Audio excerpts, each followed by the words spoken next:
Saint-Jérôme.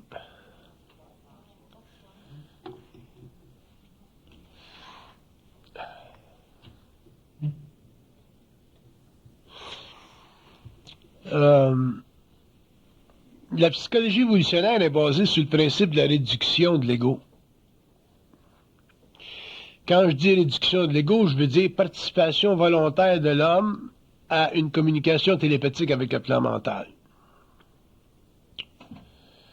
Un homme qui est en communication télépathique avec le plan mental, automatiquement vit une réduction de l'ego parce que il est obligé en tant qu'entité matérialisée, autrement dit en tant qu'entité incarnée, de correspondre intelligemment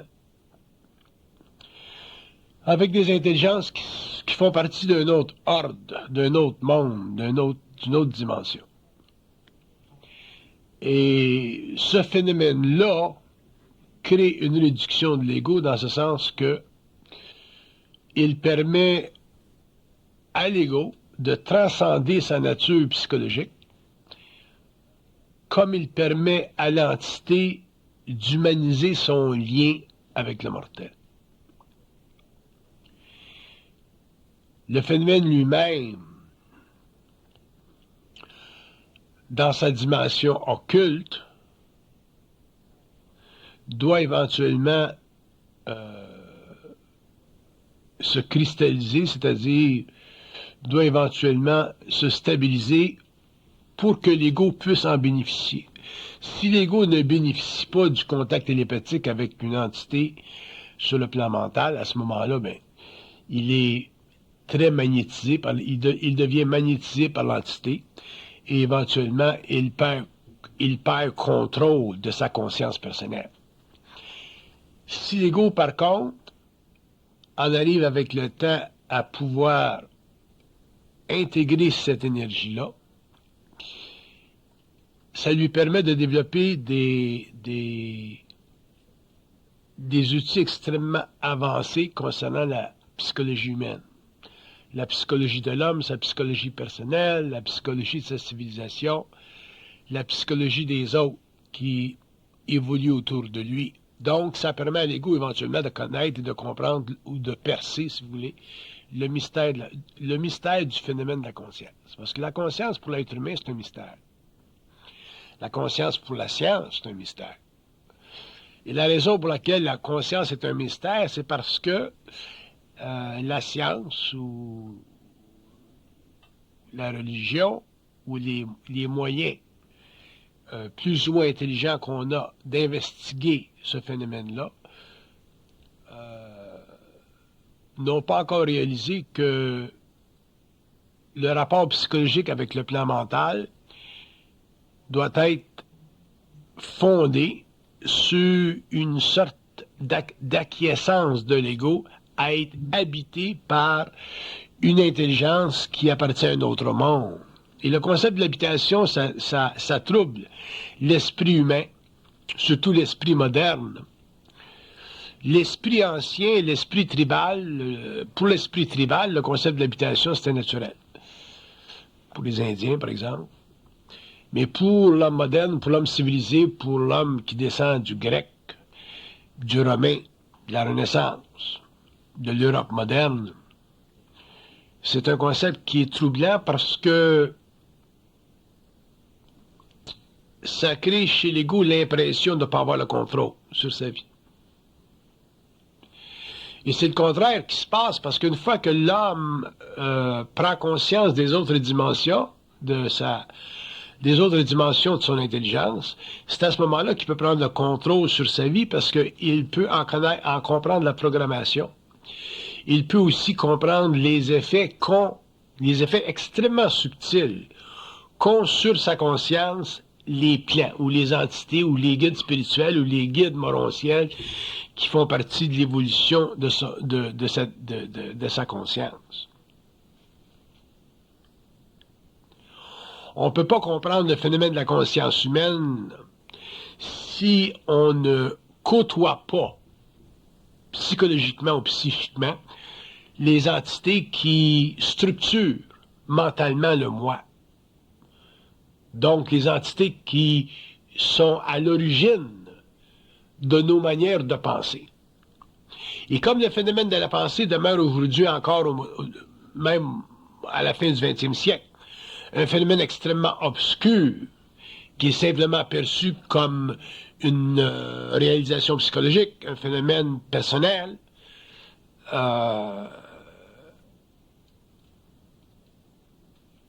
ça rend très très difficile pour l'homme, pour le moderne, d'établir une relation étroite entre sa mortalité et son immortalité, autrement dit, la contrepartie de son être dans d'autres dimensions. Nous vivons aujourd'hui dans une société complexe où l'ego de plus en plus s'aliène. Pourquoi? Parce que les forces sociales ont tendance à fragmenter l'ego, à mécaniser l'être. Et l'homme a besoin, éventuellement, ou aura besoin éventuellement, de pouvoir reconstruire sa relation avec le monde. Et pour la reconstruire, cette relation avec le monde, c'est-à-dire la comprendre dans tous ces aspects, il va lui falloir reconstruire sa relation avec l'invisible. Tant que l'homme ne pourra pas reconstruire sa relation avec l'invisible d'une manière intelligente, comme ce fut fait par le passé, mais d'une autre façon, il ne pourra pas comprendre sa relation avec le monde parce que le monde moderne, le monde postmoderne, va devenir de plus en plus mécanisé, de plus en plus rapide. Et à partir du moment où l'intellect doit faire place à des machines intelligentes, comme les cerveaux électroniques, par exemple, éventuellement, l'intellect va se chercher un rôle dans la domination de l'information, dans le saisissement de l'information. L'intellect va se chercher un rôle dans le pouvoir de l'étude en profondeur, et ce rôle-là ne pourra pas lui être donné par les cerveaux électroniques, et l'homme sera obligé, quelque part dans le temps, d'en arriver à des conclusions suffisamment occultes par rapport au phénomène de l'intelligence, pour qu'il soit obligé, quelque part dans son évolution, d'intervenir d'une manière drastique dans le phénomène de sa pensée. Et quand je dis d'intervenir dans le phénomène de sa pensée, je veux dire l'homme va être obligé de commencer à faire des études très, très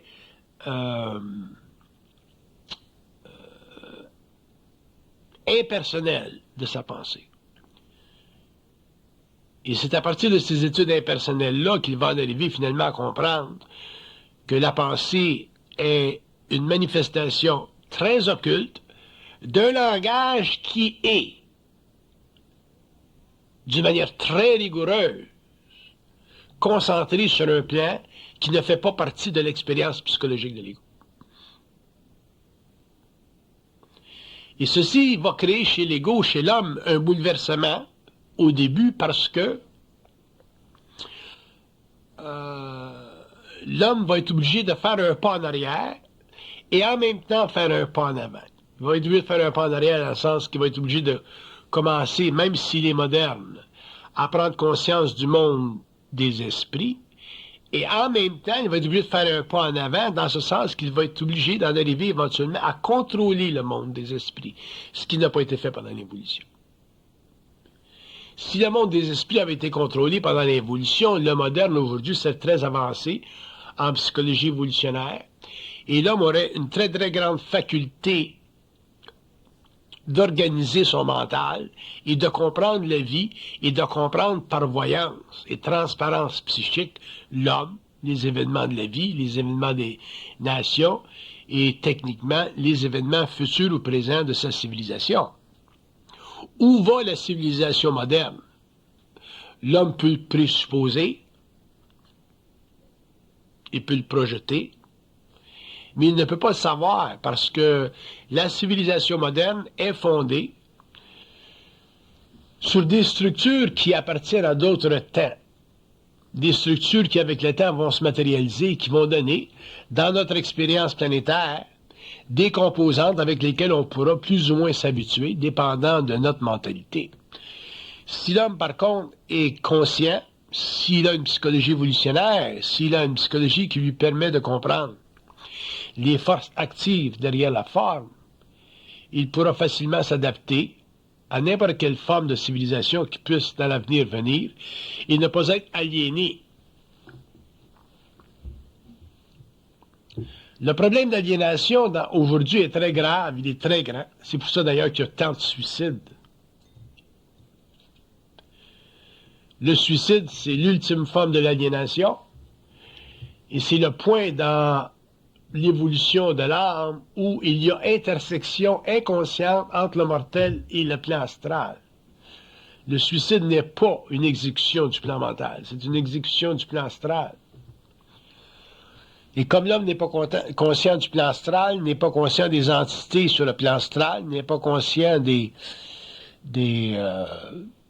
influences astrales sur son mental, il ne comprend pas, il ne comprend pas ou il n'a pas accès à la genèse de sa pensée. Donc sa pensée, pour lui, au lieu d'être le produit d'une structure dirigée, devient simplement un phénomène personnel, plus ou moins ajusté, plus ou moins ordonné, qui, sous l'effet d'un choc dans la vie, se désagrège pour créer éventuellement une oblitération totale de sa volonté de survie. C'est ça qui crée le suicide. Par contre, si l'homme était conscient des plans, s'il avait suffisamment une absence de crainte, s'il était suffisamment sécure dans son mental pour réaliser que la pensée vient d'ailleurs, un petit peu comme la musique vient d'ailleurs dans votre radio, que la musique vient d'ailleurs dans votre téléphone cellulaire. Si l'homme était suffisamment intelligent pour réaliser que les ondes, les vibrations, sont les moyens mécaniques ou psychomécaniques ou psychoélectriques pour transporter de l'information qu'on appelle la pensée, à ce moment-là, ça deviendrait plus facile pour lui de commencer à évaluer sa pensée, non pas en fonction d'un phénomène personnel réfléchi, mais en fonction d'un phénomène pré-personnel apposé à sa conscience, imposé à sa conscience, superposé à sa conscience.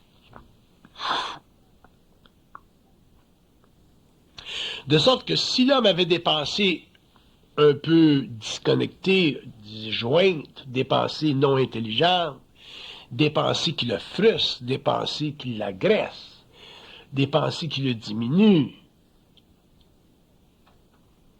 il pourrait facilement identifier ces pensées-là et commencer à faire un travail de reconstruction, dans ce sens qu'il pourrait en arriver à la source, communiquer avec la source de ces pensées-là,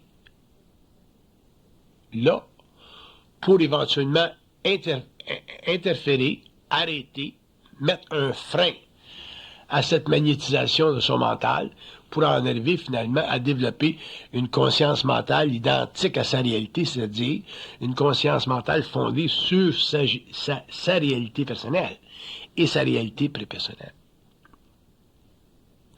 Donc le côté subjectif de sa personnalité s'éteindrait, le côté objectif apparaîtrait, et l'homme, au lieu de subir la pensée, en deviendrait éventuellement un maître.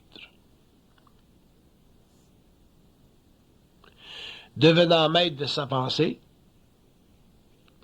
il pourrait en faire une gestion extrêmement étroite, très étroite, dans ce sens qu'au cours de sa vie, quels que soient les événements, mortalité, maladie, pression sociale, quels que soient les événements, l'homme serait capable de faire la gestion de sa pensée parce que, connaissant le jeu qui s'établit derrière le tableau de son moi, il pourrait intervenir, interférer, arrêter, mettre un frein à la manipulation de son ego et finalement se restabiliser psychiquement et prendre le contrôle de cette dynamique extrêmement occulte qu'on appelle le monde mental.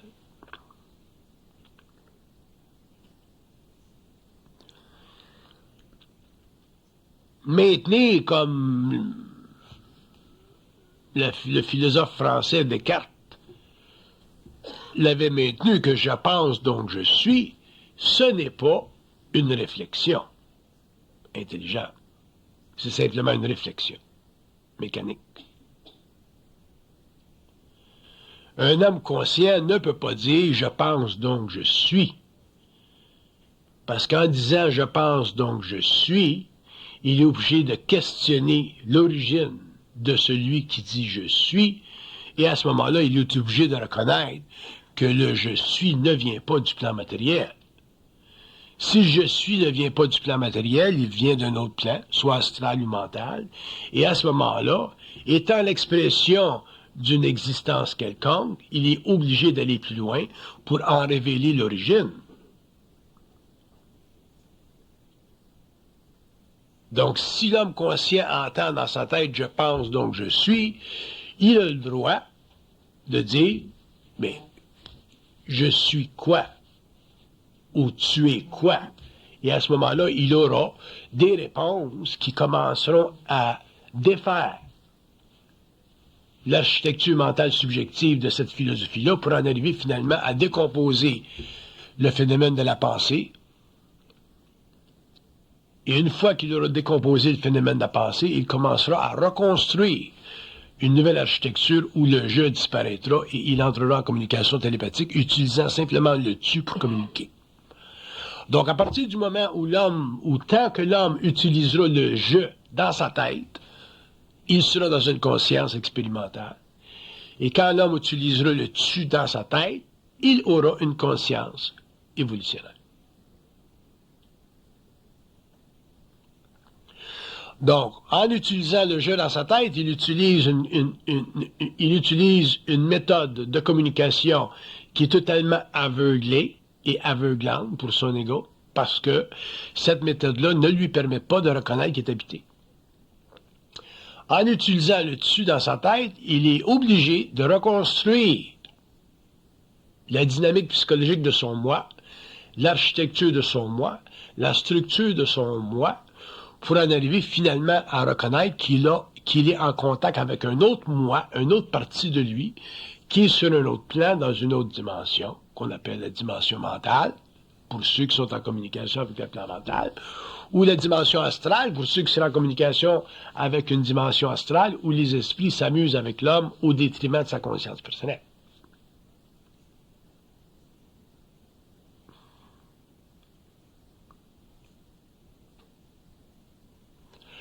Le problème avec la pensée humaine de l'involution, c'est qu'elle ne permet pas, et d'ailleurs, elle n'a jamais permis à l'homme de se réveiller.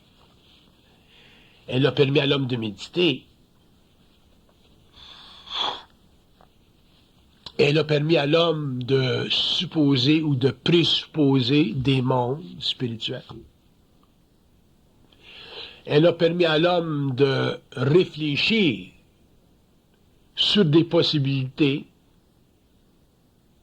plus ou moins réelles en fonction de son habileté d'analyser des concepts, ce qu'on appelle la philosophie.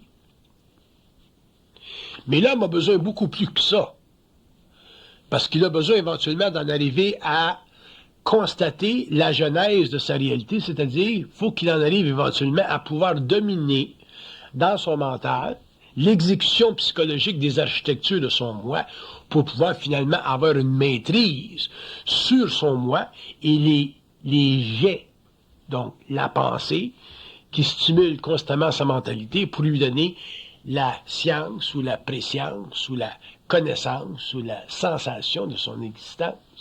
Sinon, ça lui donne quoi d'être? Ça lui donne absolument rien. Il est simplement un animal banalisé.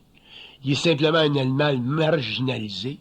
Il n'a aucun pouvoir sur l'esprit qui est derrière la forme. Donc, il n'y a aucun pouvoir sur la pensée qui est manipulée par l'esprit derrière la forme.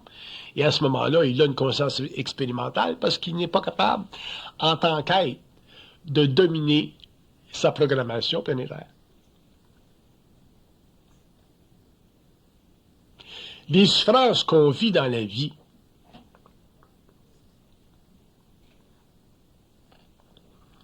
sont toutes reliées à une programmation planétaire.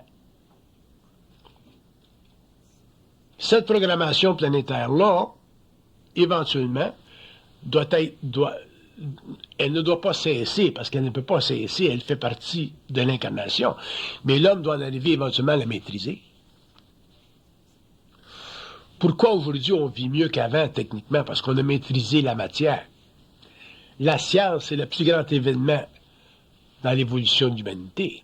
À partir du moment où on a rejeté techniquement les religions et les superstitions pour commencer à étudier la matière et développer une méthodologie qui était sous notre contrôle visuel, on a commencé à développer une technologie. On a commencé à percer, à élever des voiles sur la vie à un certain niveau, sur le moléculaire, sur l'atomique, et on va aller très très loin, parce que la science, ça ne s'arrête pas.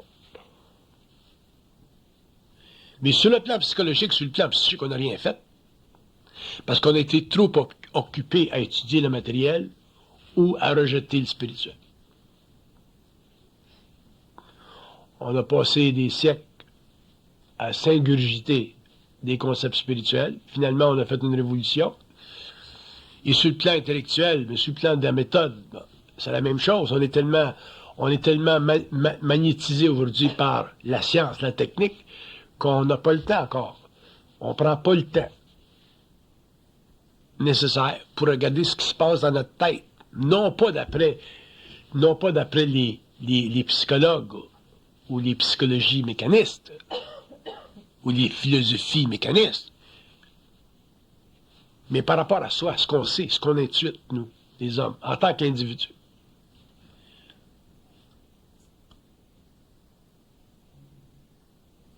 Donc, il y a un très grand travail à faire à ce niveau-là. Puis ça fait partie de l'évolution. C'est un travail qui n'est pas basé sur un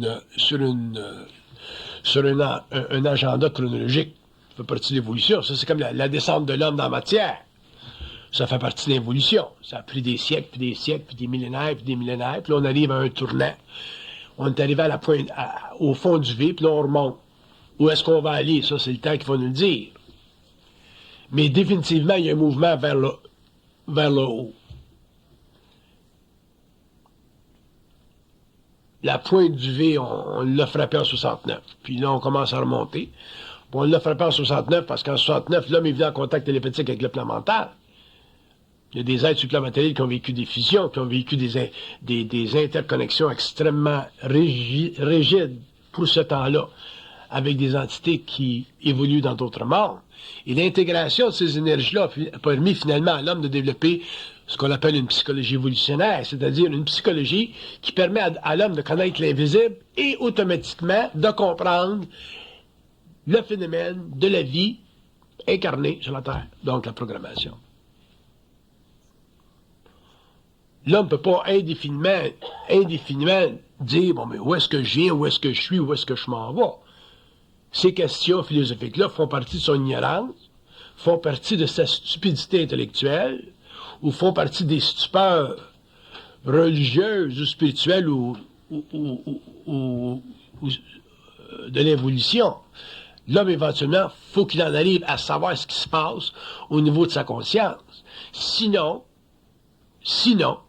il ne peut pas se considérer comme un être intelligent.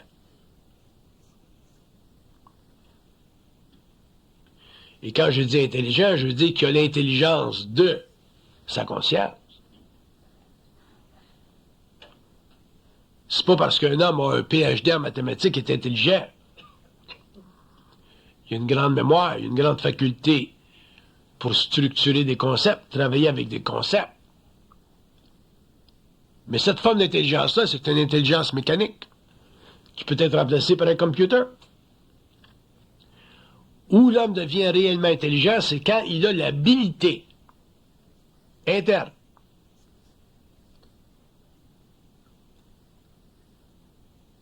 de démystifier sa conscience, aller derrière le tableau de son moi, faire des études avancées, personnelles, occultes, de sa relation avec l'invisible, où l'invisible commence dans sa conscience, où l'invisible se termine dans sa conscience. Jusqu'à quel point il est libre, jusqu'à quel point il peut être libre, jusqu'à quel point il y a un libre arbitre, jusqu'à quel point il n'y en a pas, jusqu'à quel point le libre arbitre est réel, jusqu'à quel point le libre arbitre n'est pas réel, jusqu'à quel point le libre arbitre est fictif et jusqu'à quel point il pense que le libre arbitre est réel. Regardez vos vies depuis 10, 20, 15, 30 ans, 40 ans, 50 ans. Vous allez voir que vos vies sont pas allées où vous avez voulu. Vous n'avez pas marié qui vous avez voulu. Vous avez marié qui on vous a mis dans les pattes pour votre évolution. Vous avez rencontré des gens qu'on vous a mis dans les pattes pour votre évolution. Vous êtes passé d'une profession à une autre, d'un travail à un autre. Et vous avez osé intellectuellement, parce que vous vous pensez intelligent, vous avez osé penser que vous aviez un libre arbitre, et vous étiez fier de dire que l'homme a un libre arbitre.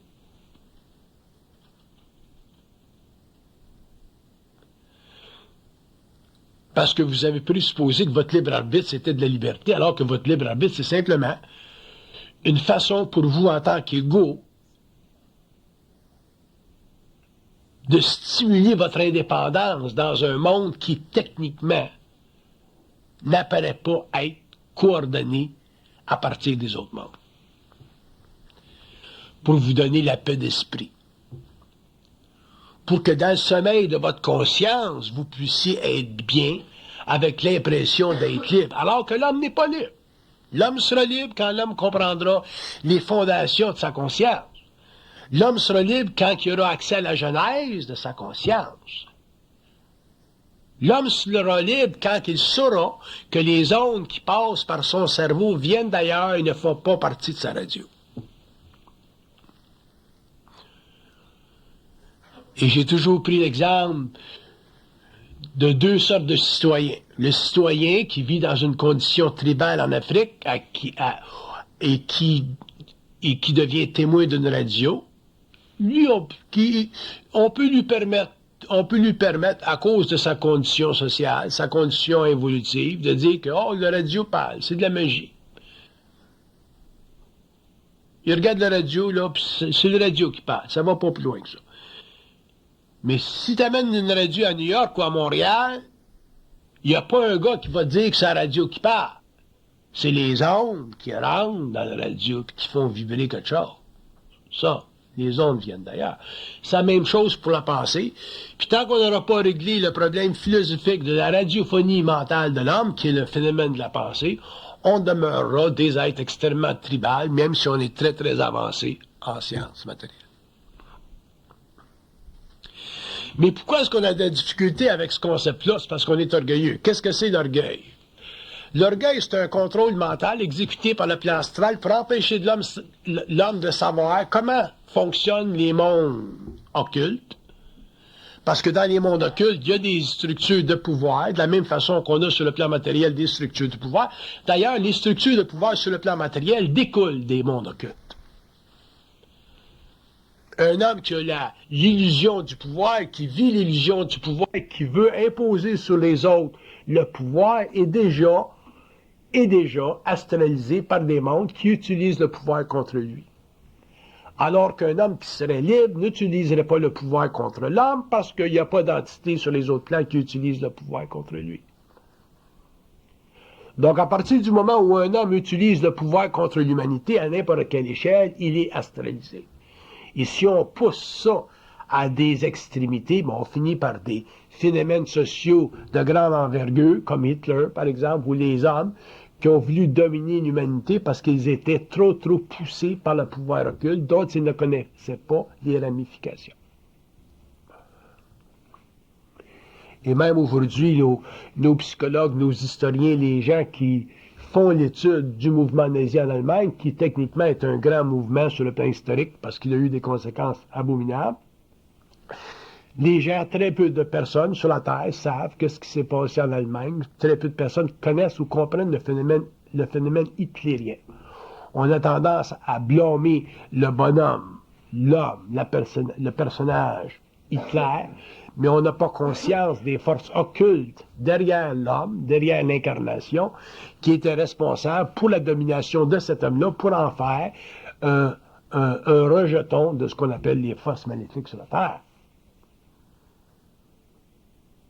Ça ne veut pas dire qu'on va excuser Hitler. Tu n'excuses pas un homme qui détruit parce qu'il est en contact avec des forces occultes. Au contraire, tu l'élimines. Tu le ramènes au monde d'où il est parti. Par contre, sur le plan historique, sur le plan psychologique, il faut comprendre la genèse des civilisations et on ne pourra pas comprendre le phénomène hitlérien. On va passer des siècles puis des années à simplement nous faire voir, nous faire représenter le fameux phénomène de l'Holocauste.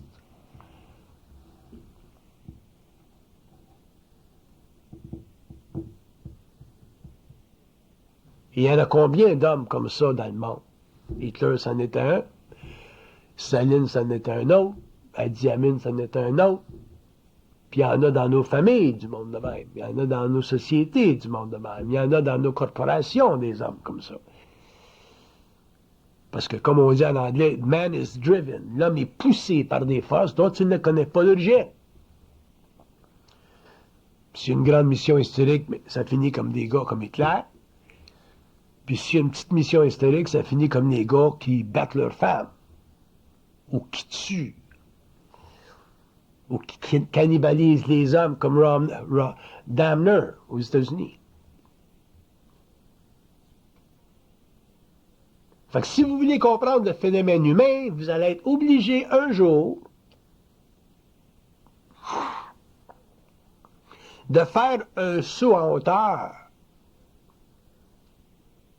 Vous allez être obligé un jour de faire une... de vous amener à vivre la grande confrontation. Ce que j'appelle la grande confrontation, c'est vivre la grande crainte.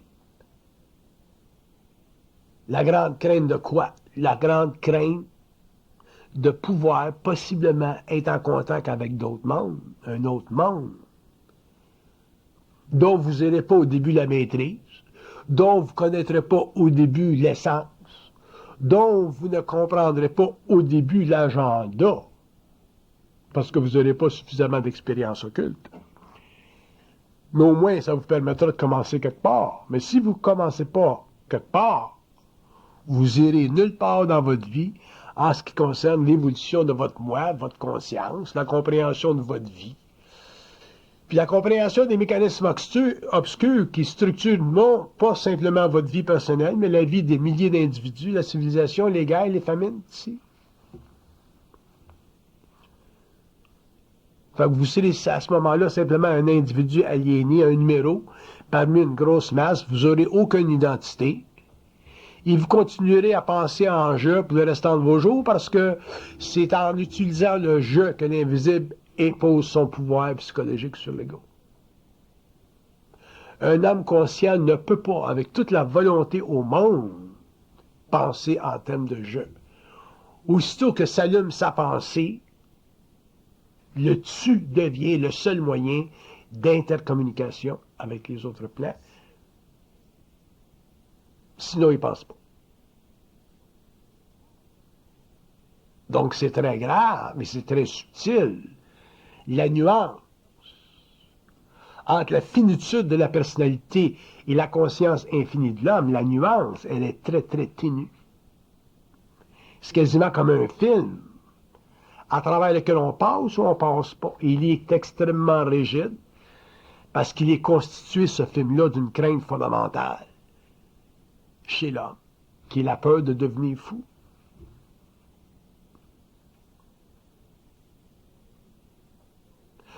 Et vous verrez qu'au cours de l'évolution, au cours du développement de la conscience évolutionnaire, vous verrez que où vous serez testé en tant qu'être par rapport à des entités d'un autre monde, ça sera toujours en fonction de votre capacité de tomber dans l'illusion de la folie. Parce que la folie, pour l'homme, c'est l'ultime crainte fondamentale, parce que c'est la destruction de sa survie matérielle. La survie, la folie, ultimement, mène au suicide, à la destruction du corps matériel. Donc, un homme qui n'est pas capable de faire la nuance, ou un homme qui n'est pas capable de se libérer de cette illusion-là sous l'impact d'une initiation profondément occulte de son moi, ne peut pas comprendre le mystère de sa conscience, parce que les pelles ne peuvent pas donner au cochon.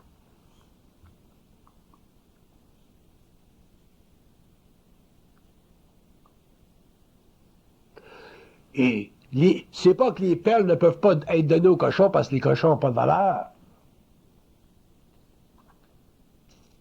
C'est parce que les cochons ne peuvent pas comprendre.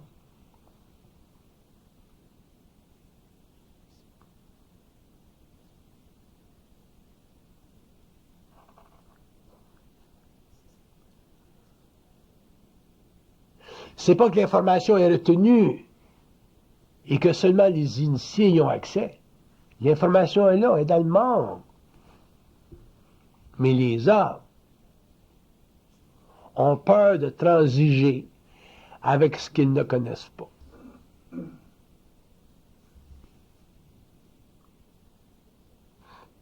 Mais pour qu'un homme découvre l'Amérique comme Christophe Colomb, il faut qu'il transige avec une dimension qu'il ne connaisse pas. Il faut qu'il traverse l'Amérique. Il faut qu'il traverse l'Atlantique. Il faut qu'il fasse face aux superstitions du temps qui disaient que dans l'Atlantique, il y avait des immenses serpents qui mangeaient les bateaux.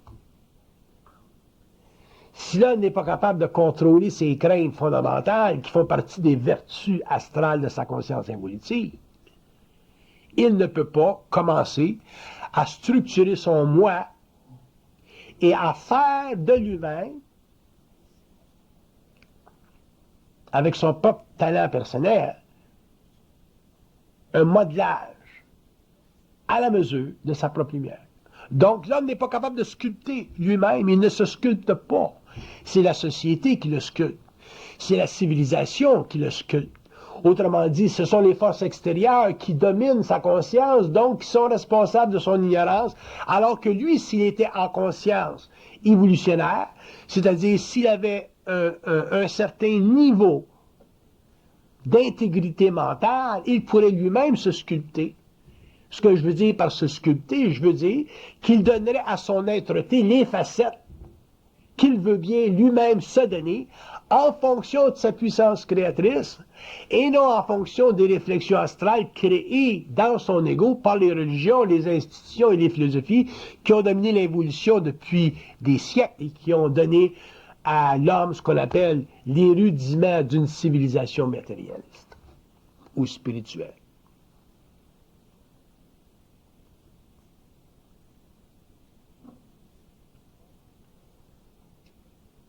On parle de conscience spirituelle depuis une centaine d'années. On parle de renouvellement de la conscience spirituelle, de la conscience spirituelle, de la conscience religieuse. Et on va s'apercevoir que la conscience spirituelle, la conscience religieuse, éventuellement va mener, comme elle a fait par le passé, à des abus de conscience personnelle, à des abus de pouvoir, parce que la conscience spirituelle ne fait pas partie de l'intelligence de l'homme. Elle fait partie des reflets astraux de sa conscience personnelle, matérielle, incarné, incapable de faire face à sa propre infinité. Et quand vous commencez à appliquer les lois ou les principes d'une conscience spirituelle ou d'une conscience religieuse à des phénomènes aussi occultes que la naissance d'un enfant, ou à des phénomènes aussi incompréhensibles logiquement que l'euthanasie, mais vous finissez par des guerres, des conflits entre les groupes, entre les ethnies. Regardez ce qui se passe dans le sud des États-Unis avec la droite religieuse américaine, qui tue des médecins, qui font sauter des cliniques parce que on s'oppose à ce qu'ils appellent, eux, le meurtre des enfants. Ou les médecins qui veulent empêcher que l'homme souffre et qui appliquent l'euthanasie, et on s'oppose à eux autres aussi.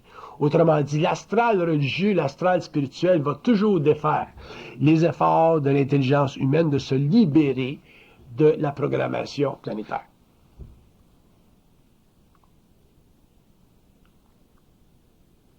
Mais si vous laissez à des religions, ou si vous laissez à des ordres de pensée spirituels basés sur des archives anciennes, le droit de légiférer vos sentiments par rapport à des problèmes fondamentaux qui font partie de votre survie matérielle, vous n'en arriverez jamais à vous libérer des actions ordurières qui ont marqué notre civilisation et qui ont créé dans le sillage de notre historicité des meurtres à différents niveaux.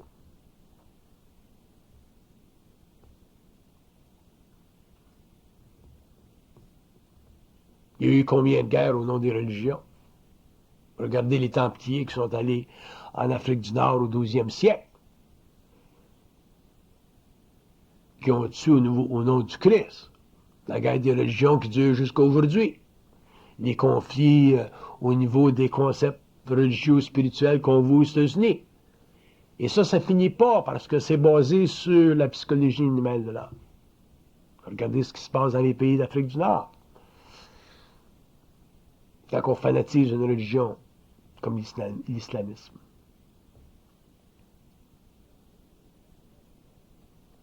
Et un jour, il faudra que l'homme réalise qu'il en arrive à mettre un terme à la religiosité de son mental, parce que la religiosité de son mental, c'est l'extrême détérioration de sa conscience intelligente au profit d'une astralisation potentielle qui mène ultimement à des grands conflits ou qui mène ultimement à des grandes folies. L'Inquisition.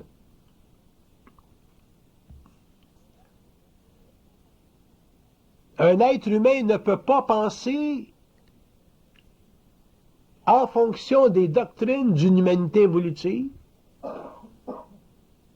Parce qu'une humanité évolutive, c'est une humanité qui s'est construite, qui a été construite par l'astral.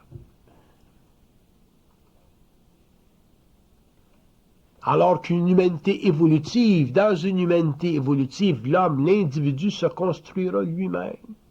Il ne sera pas construisable ou construit par l'astral. C'est pour ça qu'on dira dans une conscience évolutive que l'homme nouveau, l'homme conscient, n'appartient pas à l'humanité. Il n'appartient pas à l'humanité parce que psychiquement, il n'est pas redevable au concept religieux, spirituel, philosophique de l'humanité. Tout ce qu'il fait est en fonction de simplement maintenir un équilibre avec un ordre social établi qui demande une sorte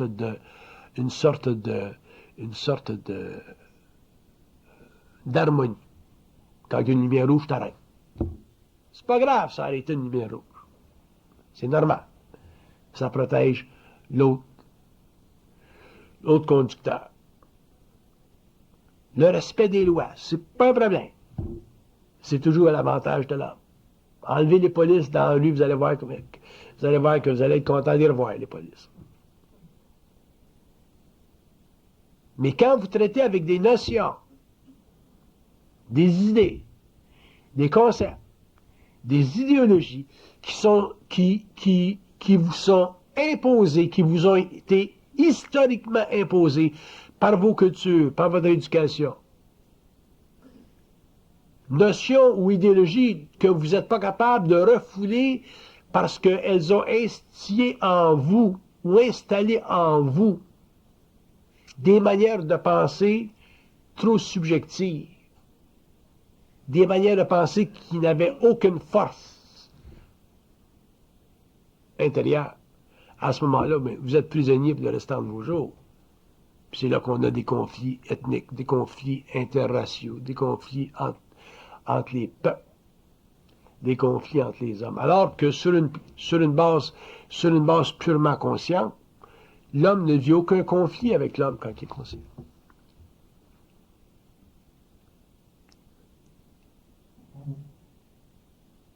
Parce qu'il n'est pas impliqué.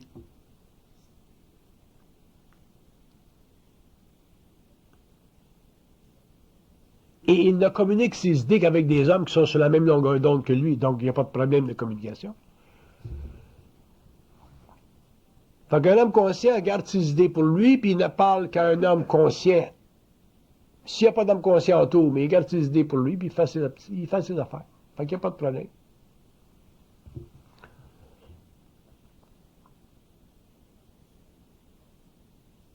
Tu ne cherches pas à changer le monde quand tu es conscient. Ça ne change pas le monde. Ça se dégrade, mais ça ne change pas.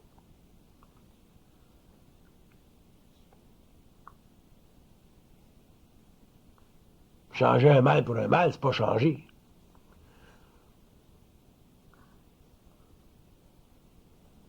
Pour qu'il y ait réellement un changement, il faut qu'il y ait transformation. Puis transformation, ça prend des chocs abominables, qu'on appelle des initiations, puis ça se fait intérieurement.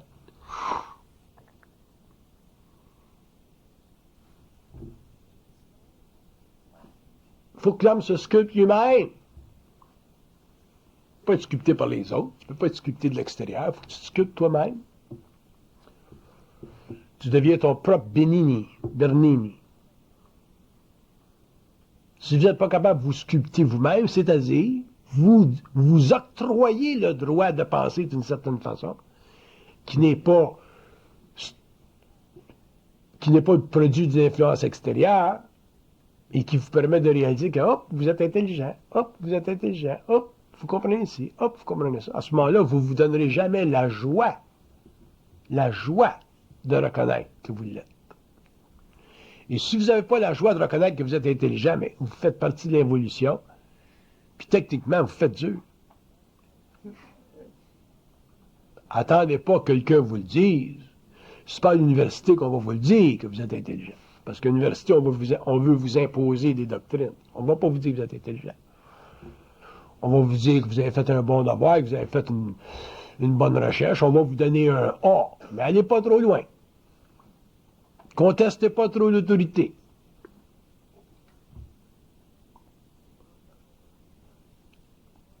Si vous commencez à contester l'autorité, là, vous allez voir que l'autorité, elle est puissante, elle est là.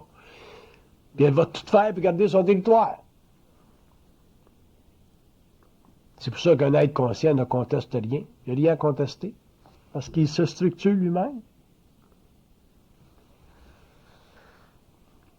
Le problème de la communication entre les hommes, c'est qu'elle ne sert à rien.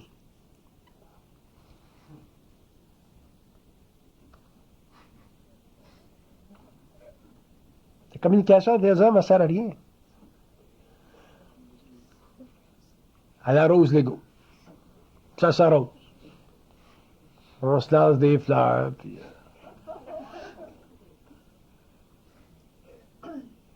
Les gars qui écrivent des thèses doctorales, puis qui citent l'autre gars avant, qui a cité l'autre gars avant, qui a cité l'autre gars avant.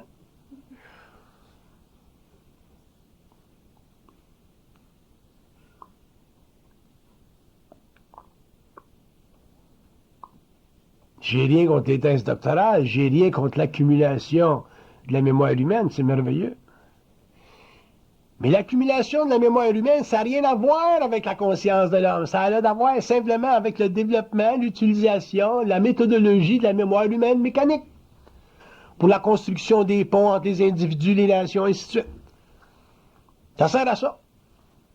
Ça n'a rien à faire avec la conscience de l'homme, la conscience personnelle de l'homme.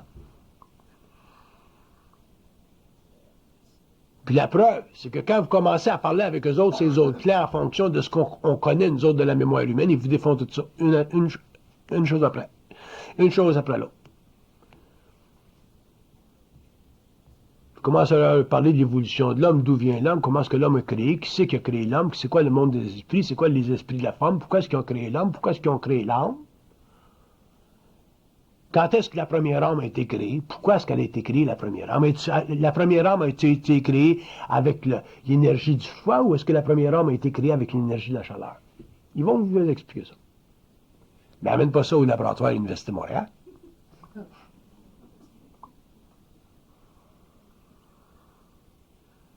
C'est quoi la mort? Ils vont vous expliquer ça.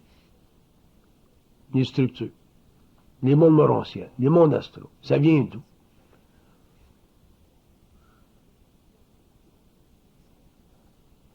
Ils vont tous vous expliquer ça. Mais ils vont vous l'expliquer dans la mesure où vous êtes capable de réaliser, où vous êtes prêt à réaliser que l'homme est habité. Ah, mais ça nous dérange, est habité. Bon, ça, tabarnak, est habité, on n'aime pas ça. Télépathie, pas de problème. La voix intérieure, merveilleux. On aime ça, le mot, la voix intérieure. La petite crise de voix intérieure. Ça, on aime ça. Je parle avec ma voix intérieure. Mais on ne réalise pas que la voix intérieure nous fait chier tout le long, toute notre vie. T'sais. L'intercepter, la voix intérieure, passer du jeu au-dessus. Puis c'est quoi cette connerie-là que tu m'envoies, là? Ah, là. Là, c'est accepter d'être habité. Là, on n'aime pas ça. La voix intérieure, ça ne dérange pas parce que ça n'implique pas le phénomène de la cohabitation. Ça fait partie du phénomène intuitif de la pensée, la voix intérieure.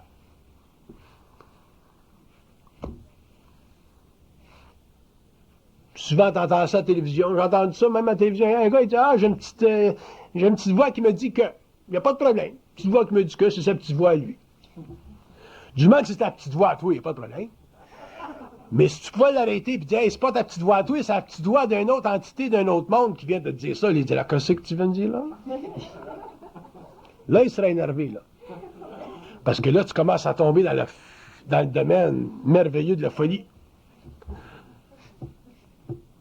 C'est énervant, la folie. On ne sait pas qu'est-ce que c'est, la folie. On ne sait pas comment dealer avec ça, la folie. On donne des pilules. Là, ça te rend encore plus fou. Alors que la folie, c'est réellement le point d'intersection entre le monde matériel et le monde astral. C'était assez intéressant, c'était assez intelligent pour rentrer dans ce point d'intersection-là. Tu es capable de finalement vérifier des choses, prendre conscience de certaines choses. Puis finalement, si tu es en contact avec des entités de bas ordre, tu élimines ça, puis finalement, tu tombes en contact avec le plan mental, puis là, tu arrêtes d'être fou, puis tu deviens intelligent. Mais tu ne peux pas devenir intelligent sans passer par un petit peu de folie. Impossible. Le monde veut être intelligent de ça. Tu ne peux pas devenir intelligent sans passer, sans te frotter un petit peu contre... Oh! C'est un petit peu de folie. Ça, c'est la raison pour laquelle l'homme n'a jamais voulu établir mentalement qu'il est habité. Parce qu'il a trop peur de sa folie. Ça se contrôle pas, cette affaire-là. C'est dur à contrôler, ça. J'ai toutes sortes de pensées. Fait qu'il y a mieux penser que c'est lui qui pense de même que de penser ou de réaliser que c'est une entité qui fait penser de même. Parce que s'il réalise que c'est lui qui pense de même, à ce moment-là, il a l'impression qu'il peut s'organiser avec le temps. Mais réaliser là, que c'est une entité là, qui l'habite, là, qui fait penser de même, là, oh, là, ça commence un petit peu too much. Ça dérange l'ego. Ça dérange son moi. Puis il y a un autre moi par-dessus mon moi.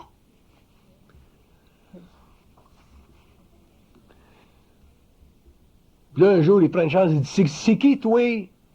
L'autre, il répond, c'est moi. Puis là, il dit, c'est qui, moi? Il dit, c'est toi. Oh, là, il est mélangé en Christ, là. Là, il est fucké, là. Là, il est fucké. Là, c'est le Festival du rire à Montréal.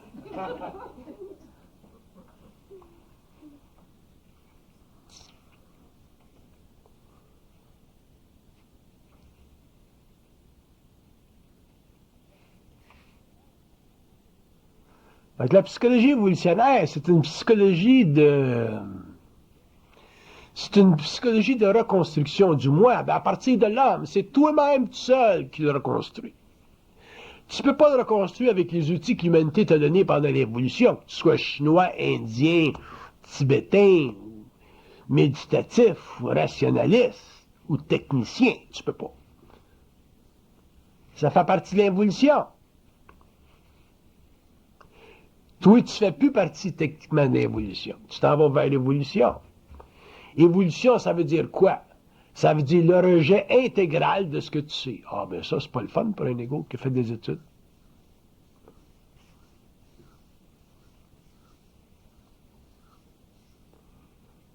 Pas le fun, ça. Rejeter tout ce que tu sais. Mais tu peux pas rejeter tout seul ce que tu sais. Faut que quelqu'un le fasse pour toi. Ça, c'est eux autres. Fait que tu vas par en dedans, tu prends une chance. Tu vas le parler à soir.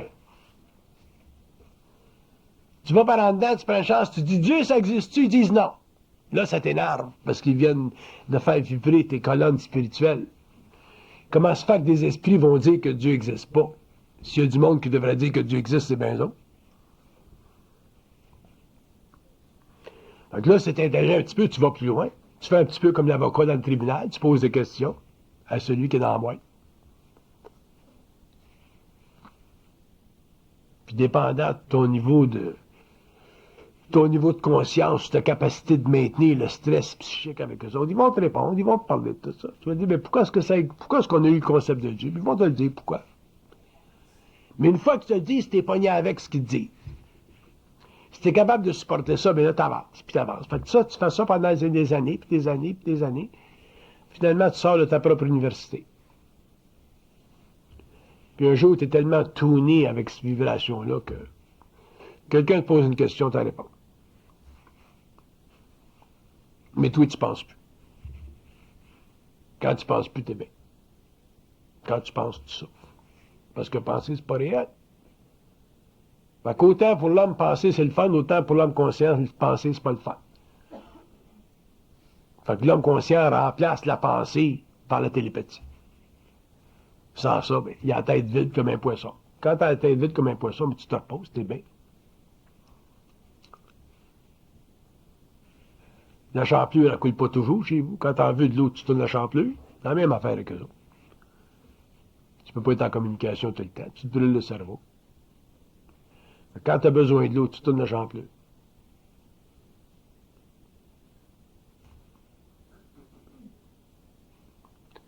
Fait que c'est quoi le problème fondamental à l'évolution? Ça sera quoi le problème fondamental de l'évolution future?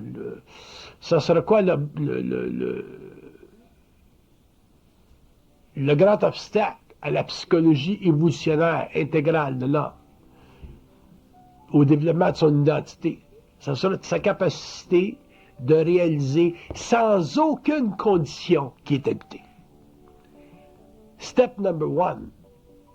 Tant que l'homme ne sera pas capable d'accepter le fait qu'il est habité, puis de tester l'habitation, pas en subissant la petite voix intérieure, mais en la renvoyant, la petite voix intérieure. Autrement dit, quand tu penses quelque chose qui ne fait pas ton affaire, tu le renvoies par en dedans, puis tu le questionnes. C'est là que vous allez commencer à avoir des étincelles, puis réaliser que ce qui se passe dans votre radio, ça vient d'ailleurs.